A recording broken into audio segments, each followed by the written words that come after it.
నారాయణపురంలో కౌసల్య, గాయత్రి అని అత్తాకోడళ్ళు ఉండేవారు. అత్త మహా గయ్యాళి, కోడలు చాలా నెమ్మదస్తురాలు. అత్తకి కోడలు మీద ఎప్పుడూ అనుమానం. అత్తకు తెలియకుండా వంటింట్లో ఏమేమి వండుకొని తింటుందోనని ఎప్పుడూ మాటిమాటికి వంటింట్లోకి వచ్చి కనిపెట్టుకొని ఉండేది. ఒకరోజు గాయత్రి స్నేహితురాలు ఇంటికి వచ్చింది.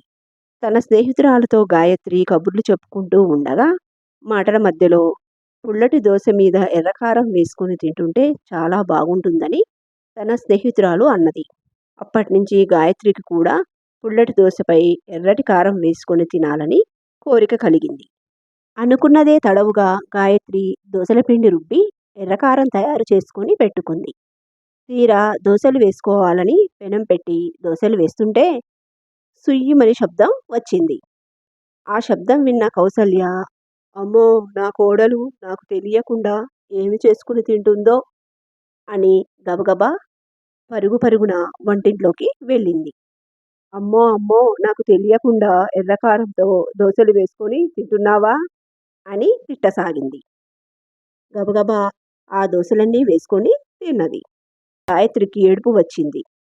అయినా ఎర్రకారం దోసలు తినాలన్న ఆశ మాత్రం పోలేదు. ఎట్లాగైనా ఎర్రకారం దోసలు తినాలని అనుకుంది. వారం రోజుల తర్వాత దోసల పిండి రుబ్బి ఎర్రకారం చేసి పెట్టుకుంది. అతను దారి మళ్లించడానికి గాయత్రికి ఒక ఆలోచన వచ్చింది. పొయ్యి మీద పెనం పెట్టి సుయ్యిమని శబ్దం చేస్తూ నీళ్లు చిలకరించింది. ఆ శబ్దానికి అత్త పరుగు పరుగున వంటింట్లోకి వచ్చింది.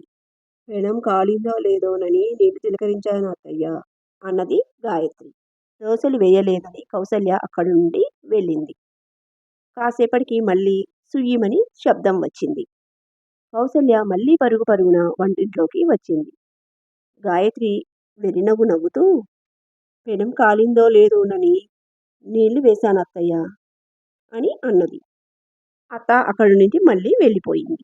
మళ్ళీ సుయ్యిమని శబ్దం వచ్చింది. ఈసారి అత్త వంటింట్లోకి వెళ్ళలేదు.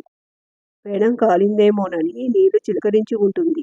అదే నేనైతే పెనం చూడగానే వేడిగా ఉందో లేదోనని చెప్పేదాన్ని అని అనుకుంది. దాంతో గాయత్రి దోసలు వేసుకొని తినేసింది.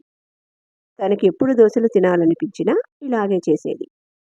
నీతి: చిన్న చిన్న ఉపాయాలతో మన కోరికలను తీర్చుకోవచ్చు.